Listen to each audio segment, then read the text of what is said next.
चीन का भी कुछ जिक्र था। हाँ, एक इंटरनेशनल एंगल भी है। हमारे सूत्रों ने बताया कि कैसे चीन ने यूएन सिक्योरिटी काउंसिल में एक पाकिस्तानी आतंकी शाहिद महमूद को ग्लोबल टेररिस्ट लिस्ट में डालने के भारत और अमेरिका के प्रस्ताव को रोक दिया था। अच्छा, वीटो कर दिया एक तरह से। जी, ये दिखाता है कि आतंकवाद के मुद्दे पर भी दुनिया में कितनी पॉलिटिक्स है। बिल्कुल। अब उस हिस्से पर आते हैं जो शायद सबसे ज्यादा चौंकाने वाला है, आंकड़े। यूएपीए के तहत गिरफ्तारियां तो खूब होती हैं, लेकिन सजा कितनों को मिलती है? क्या कहते हैं आंकड़े? आंकड़े वाकई सोचने पर मजबूर करते हैं। देखिए, गृह मंत्रालय ने खुद दिसंबर 2021 में संसद में बताया कि 2018 से 2020 के बीच 3 सालों में यूएपीए के तहत 4,690 लोगों को गिरफ्तार किया गया।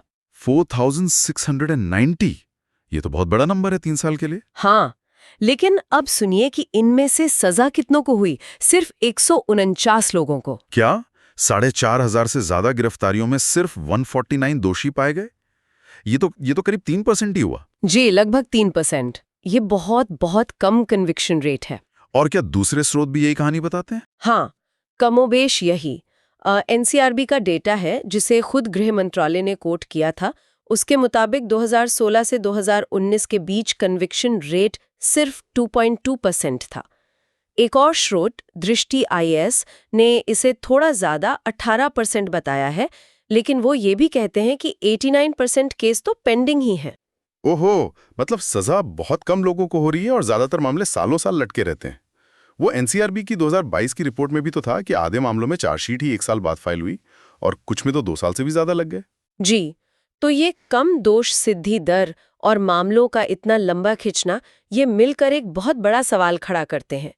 क्या गिरफ्तारियां हल्के में हो रही हैं? क्या जांच ठीक से नहीं हो पा रही?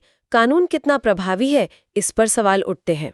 और ये जो कम सजा दर है और इतनी लंबी हिरासत, इसका सीधा कनेक्शन जमानत से है। आपने शुरू में बताया था कि जमानत मिलना बहुत मुश्किल है। ऐसा क्यों? क्या है वो प्रावधान? वो है धारा 43D5।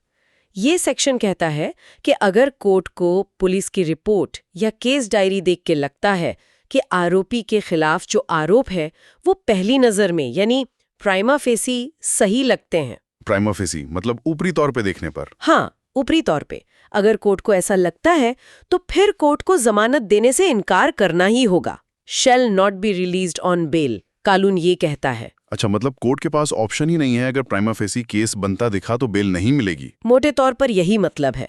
और मुश्किल ये है कि इस स्टेज पर कोर्ट सबूतों की बहुत गहराई में नहीं जा सकती। उसे बस ये देखना है कि क्या अभियोजन